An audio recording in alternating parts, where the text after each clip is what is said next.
미운 아기 오리. 어머, 새끼들이 나온다. 엄마 오리가 소리쳤어요.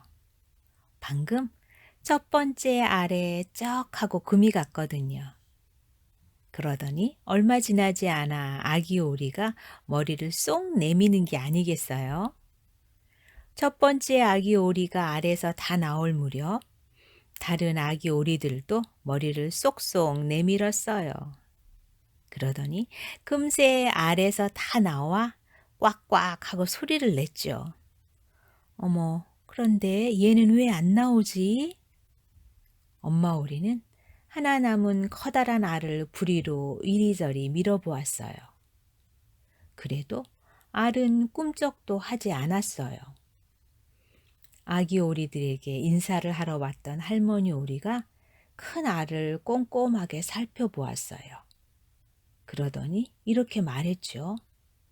세상에, 이건 오리 알이 아니야. 엄마 오리는 깜짝 놀랐어요. 그럼 무슨 알이란 말이에요?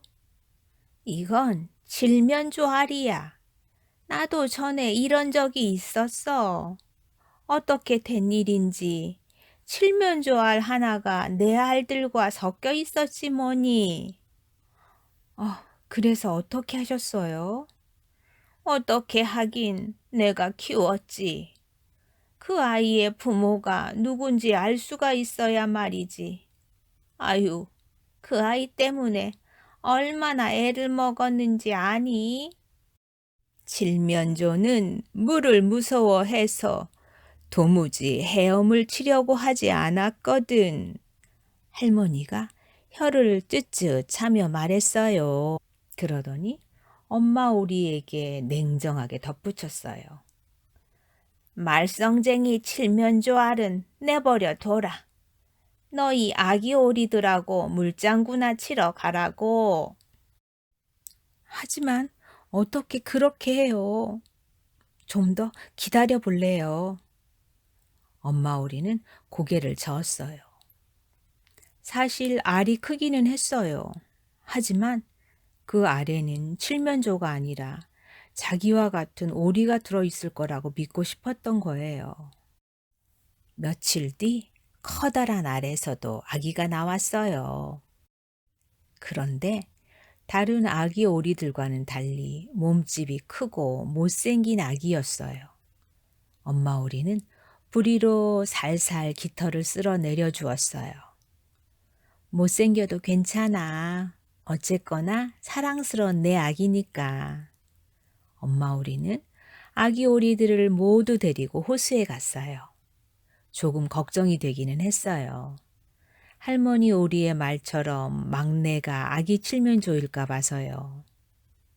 그러나 못생긴 아기는 칠면조가 아닌 것이 확실했어요. 물속으로 들어가더니 첨벙첨벙 헤엄을 치는 게 아니겠어요? 그것 봐, 칠면조 아기가 아니라니까. 엄마는 기뻤어요.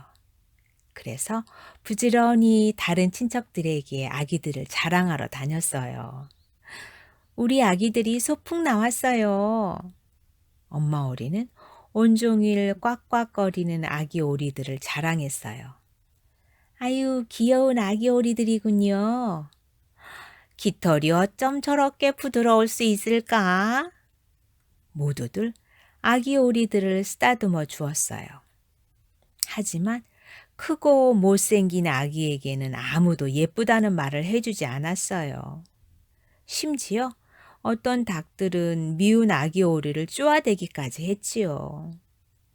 칠면조는 두 날개를 쫙 펴고 달려들어 겁을 먹게 만들기도 한걸요. 엄마 오리는 속상했어요. 알 속에 너무 오래 있어서 그런 거예요. 얘도 이제 몸집이 작아지고 부리도 예뻐질 거예요. 두고 보시라니까요. 하지만 아무리 시간이 지나도 미운 아기 오리는 좀처럼 예뻐지지 않았어요. 오히려 몸집이 훨씬 커지고 털 색깔도 이상해졌어요. 이제는 형제들까지도 미운 아기 오리를 못 살게 굴었어요. 어떤 아기 오리는 이렇게 말하기까지 했어요. 고양이가 확 물어가 버렸으면 좋겠어. 모이를 주는 사람들까지도 미운 아기 오리를 발로 툭툭 찼어요. 엄마 오리는 한숨을 쉬었지요. 차라리 먼 곳으로 가버리는 게 낫겠구나. 엄마는 미운 아기 오리를 더 이상 지켜줄 수 없다고 생각했어요.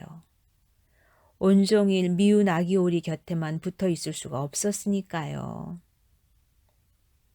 엄마 생각이 옳을지도 몰라. 미운 아기 오리는 고개를 푹 수그렸어요. 그리고 사냥꾼이 빵빵 총을 쏴대는 물가를 지나 자꾸만 앞으로 걸어갔어요. 틈만 나면 고양이가 발톱을 무섭게 쑥 내미는 시골집도 지나고 새들이 날아오르는 넓은 들판도 지나 멀리 떠나갔어요. 그러는 사이 가을이 되었어요. 아유, 추워. 날씨가 제법 쌀쌀해졌지요. 한껏 웅크리지 않으면 몸이 얼어붙을 만큼 추웠어요. 미운 아기 오리는 깃털 속에 머리를 묻고 잠을 자려고 했어요. 그런데 어디선가 커다란 날개를 퍼덕이는 소리가 들리지 않겠어요? 와, 저렇게 근사한 새들은 처음이야. 미운 아기 오리는 넋을 잃었어요. 눈이 부신 흰색의 새들은 부드러운 긴 목을 가지고 있었어요. 백조들이었지요. 아마도 따뜻한 곳을 찾아 날아가는 모양이었어요. 백조들이 모두 날아가니 곧 겨울이 되었어요. 미운 아기 오리는 너무 추워서 견딜 수가 없었지요. 온몸이 얼어붙어서 움직일 수도 없었어요.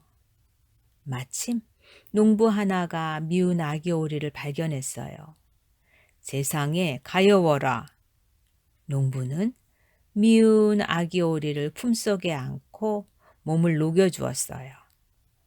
누군가가 자기를 아껴주는 일은 태어나서 처음 있는 일이었어요. 농부의 아이들도 미운 아기 오리에게 서로 우유를 주려고 했어요. 미운 아기 오리는 아이들과 함께 장난을 치거나 고래고래 소리를 지르는 것이 재미있었어요. 봄이 왔어요. 미운 아기 오리는 자주 호숫가로 나가 헤엄을 쳤어요. 그때 백조가 눈에 들어왔어요. 백조 3마리가 날개를 퍼덕거리는 모습이 갈대 사이로 보였지요. 정말이지 너무나 눈부시고 아름다운 모습이었어요. 아, 나도 저런 새가 되고 싶어. 미운 아기 오리는 자기도 모르게 중얼거렸어요. 그러면서 자기도 모르게 스르르 백조에게 다가갔어요. 정신이 번쩍 들었을 때에는 이미 백조들 곁에 바짝 붙어있는 뒤였지요. 이런, 백조들이 나를 때릴지도 몰라. 미운 아기 오리는 얼른 고개를 숙였어요. 그런데 이게 웬일일까요? 물에 비친 것은 4마리의 백조였던 거예요. 미운 아기 오리는 백조였던 거지요. 처음 보는 백조로구나. 어디서 왔니? 큰 백조들이 부리로 미운 아기 오리를 쓰다듬어 주었어요. 물가에 놀러 나온 아이들도 빵을 던져 주었지요. 와, 백조들이다. 미운 아기 오리는 몸을 쭉 폈어요. 부드럽게 휘어진 긴 목이 나는 백조야 라고 말해주고 있었답니다.